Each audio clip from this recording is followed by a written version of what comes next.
Club ya Vipers eyongedde okutangaza emikisa gyayo okuwangula ebikopo bibiri sizoni eno bweyiseemu okuzannya oluzannyo olw'akamalirizo olw'empaka eza Stanbic Uganda Cup. Vipers okutuuka ku kino ewandudde mu Kitala FC eyawangula empaka zino sizoni ewedde ku mugatte gwa ggoolo 2 ku bwereere. Vipers ye yawangula oluzannyo olwasooka olwazannyibwa mu maka gaayo aga St Mary's Stadium Ekitende ggoolo 1 ku bwereere nga n'olw'okuddiŋŋana oluzannyiddwa mu maka aga Kitala FC Vipers eruwangudde ggoolo 1 ku bwereere. Fred Muwummuza omutendesi wa Vipers Sports Club agamba ekigendererwa kyabwe omwaka guno kyakuwangula ebikopo bibiri.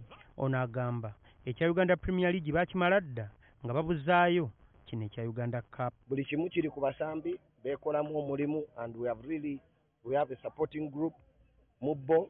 They have been very, very organized. Bali kyekimu, they fight for the badge and that's the reason. Hard work, strong mentality and character is what has brought and made and given us the results that we have today. Vipers Sports Club egenda kusinkana omuwanguzi wakati wa KCCA FC ne Kataka FC ku luzannyo olw'akamalirizo ezigenda okuddiŋŋana enkya ku kisaawe ekya Mbale City Grounds.